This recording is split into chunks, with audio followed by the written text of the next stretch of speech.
Dean Martin spoke the truth about Jerry Lewis, the 6 words that ended everything. The will. Jerry Lewis had 6 sons. When he died in 2017, his estate was worth $50 million. His will listed every one of those sons by name: Gary, Ronald, Anthony, Christopher, Scott, and Joseph, and made sure they received nothing. Not a dollar, not a piece of furniture, not a photograph. The word he used in the legal document was intentionally. He put it there himself, twice, so there could be no confusion. Joseph was already dead. He had died 8 years earlier, at 45, alone in a low-cost apartment in Utah. In the years before he died, he wrote his father multiple letters. Jerry Lewis returned every single one, unopened. The public knew Jerry Lewis as America's favorite comedian, the man who raised $2.5 billion for sick children over 40 years, the man who made the whole world laugh. But one person saw what was underneath that long before any of this became public record. His partner, the man who worked beside him every day for 10 years, who helped build one of the most successful acts in entertainment history, and then walked away from all of it without a single public explanation. Dean Martin said everything that needed to be said in 6 words in 1956 and never spoke about it again.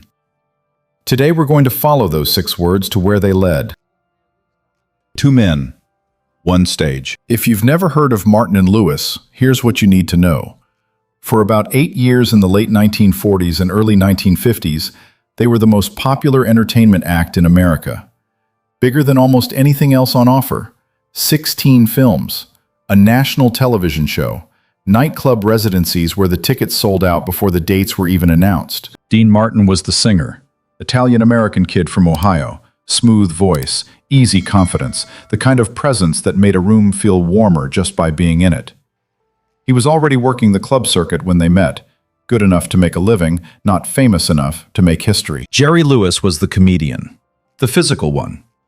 Born in Newark, New Jersey, to 2 vaudeville performers who spent most of his childhood on the road without him, he grew up performing for attention in rooms where the adults were always leaving, and learned early that the fastest way to make someone stay was to make them laugh.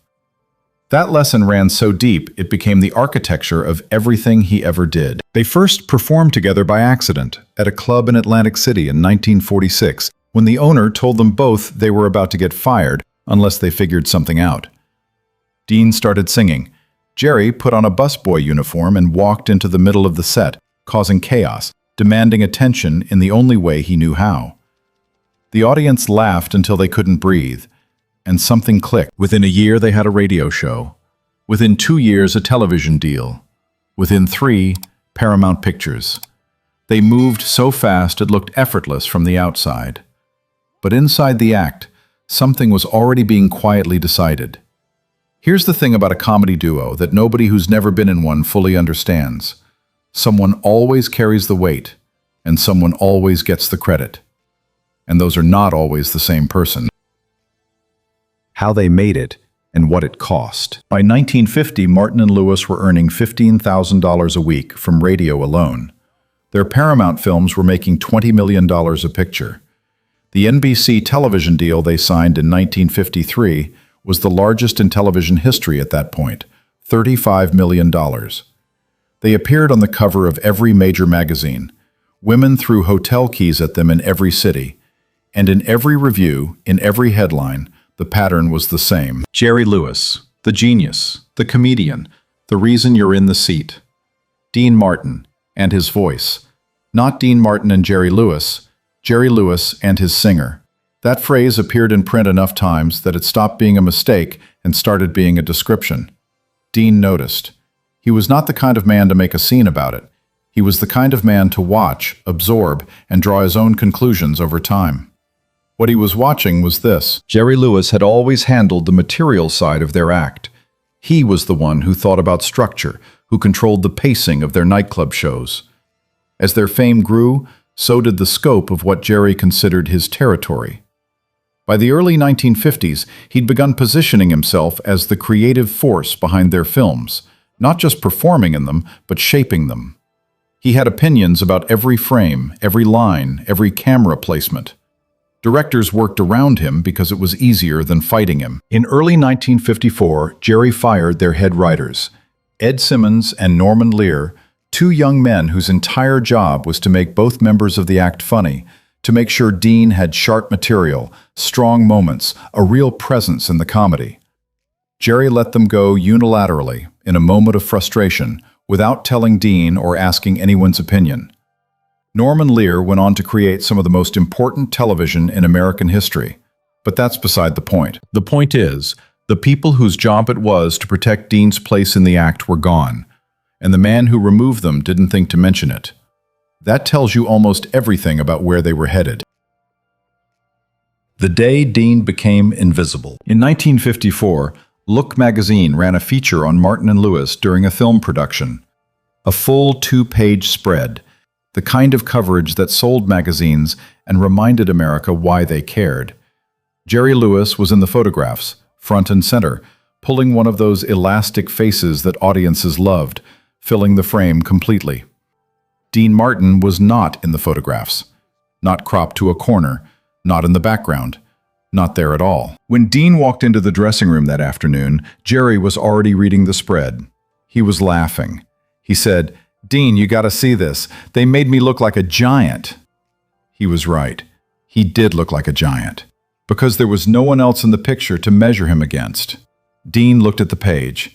He didn't say anything that's been recorded, but according to people who were there, his expression was not one of humor. What made that moment significant wasn't the magazine.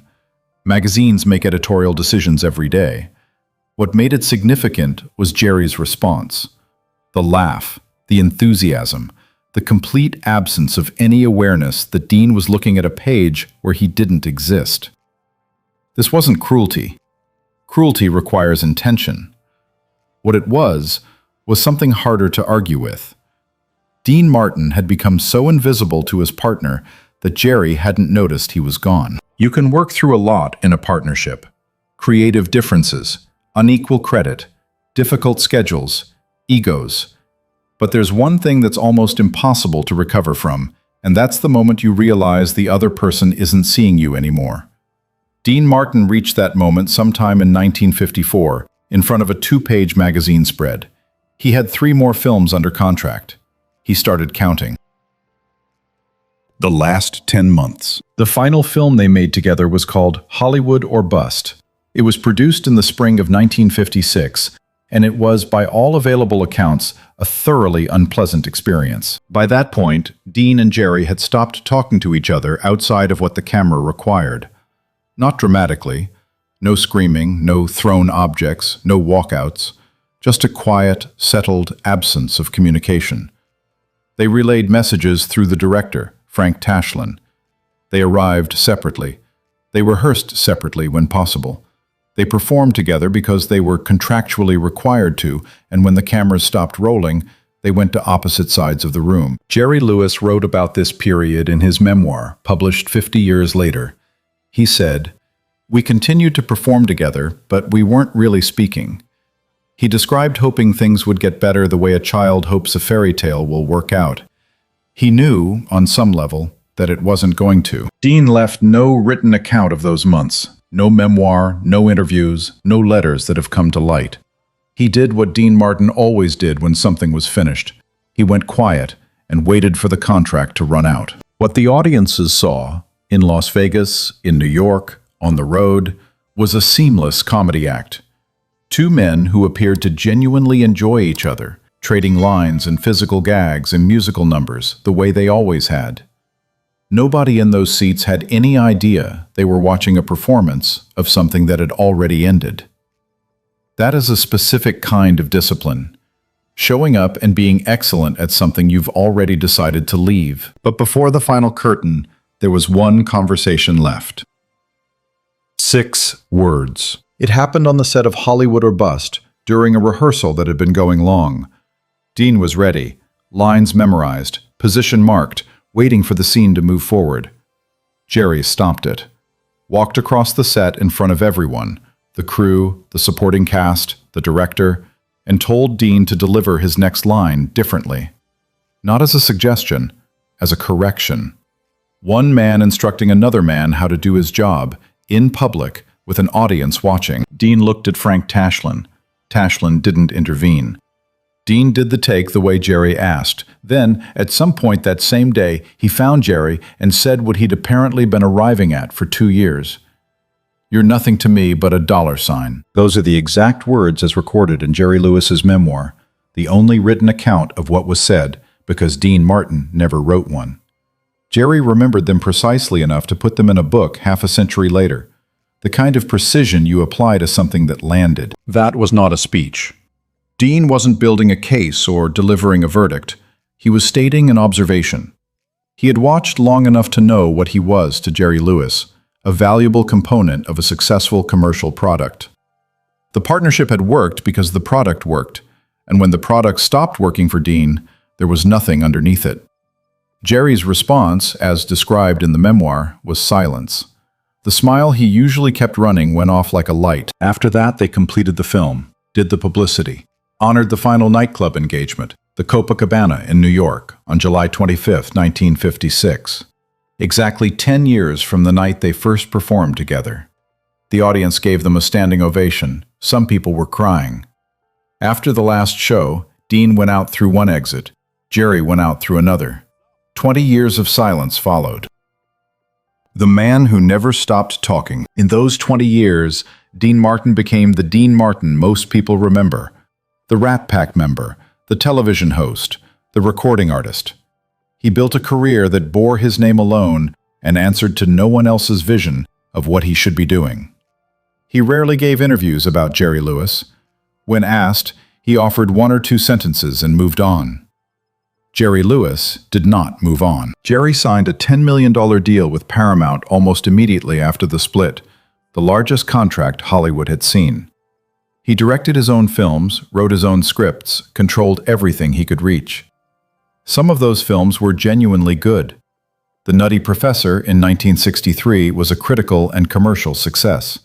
French intellectuals wrote essays about his visual style. He was called a genius in Europe while American critics remained skeptical. But in the industry, a reputation was building that had nothing to do with the films. Stories circulated about behavior on set, the demands, the late-stage rewrites that upended other people's work, the way he treated crew members who made small mistakes. Actresses who worked with him in that period described an atmosphere where his approval was the only currency that mattered, and where he used that currency to establish control over people who couldn't afford to challenge him. Karen Sharp, who worked with him on The Disorderly Orderly in 1964, described being summoned to his office under the pretext of a costume fitting. What happened instead, she recounted in a Vanity Fair investigation published years after his death. When she left, refusing him, he spent the rest of the production ensuring that no one in the cast or crew would speak to her. It worked. Nobody had a career large enough to risk the alternative. Jerry Lewis continued to be celebrated publicly for the annual Muscular Dystrophy Association telethon he hosted every Labor Day, a genuine humanitarian effort that raised billions over 40 years for children with a devastating illness. He was warm and present and visibly moved by the children he met, and he returned every year to the life he'd built where he controlled everything and everyone around him. What he could not control was what other people chose to remember. The funeral he never announced. Dean Martin's eldest son, Dino Martin Jr., died in a military aircraft accident on March 21, 1987. He was 35 years old. Dean had 7 children. By most accounts, Dino was the one closest to him. Jerry Lewis drove to the funeral alone. He walked into the church and positioned himself at the back, in the shadow, and stood there for the entire service without announcing himself. He didn't approach Dean. He didn't sign the book. He didn't speak to anyone from the family. He simply came and stayed and left without being seen. Afterwards, someone told Dean that Jerry had been there, standing in the dark, making sure he wasn't the story, not even trying to be noticed. Dean called him that night.